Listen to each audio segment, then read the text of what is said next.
बय्या चौक ते मर्याई चौकादरम्यान सुरू असलेल्या नवीन रेल्वे उड्डाणपुलाचे बांधकामास कधी मुहूर्त लागणार असा सवाल नागरिकांतून केला जात आहे. पुलाचे काम वेगाने सुरू असल्याचा दावा राष्ट्रीय महामार्ग प्राधिकरणाने केला असला तरी प्रत्यक्षात 7 महिन्यात 50% काम झाल्याचे दिसून आले नाही.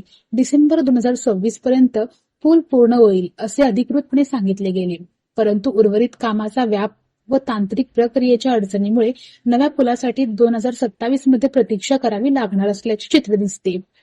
103 वर्षाचा जुना ब्रिटिशकालीन रेल्वे पूल पाडल्यावर 9 डिसेंबर 2025 पासून हा मार्ग पूर्णपणे बंद आहे. त्यानंतर नवीन पुलाच्या बांधकामास सुरुवात झाली. गत 7 महिन्यात प्रकल्पाचे फक्त 30 ते 40% काम पूर्ण झाले आहे. या पुलाच्या 21 मुख्य खांबाचे काम अर्धवटच झाले असून मुख्य गर्डर बसविणे, स्लॅब, कॉन्क्रिटीकरण, डांबरीकरण, सुरक्षा भिंती, दुभाजक, दोन्ही बाजूचे अप्रोच रस्ते आदी कामे शिल्लक आहेत. पावसाळ्यात सदरची कामे होण्याची शक्यता कमी आहे.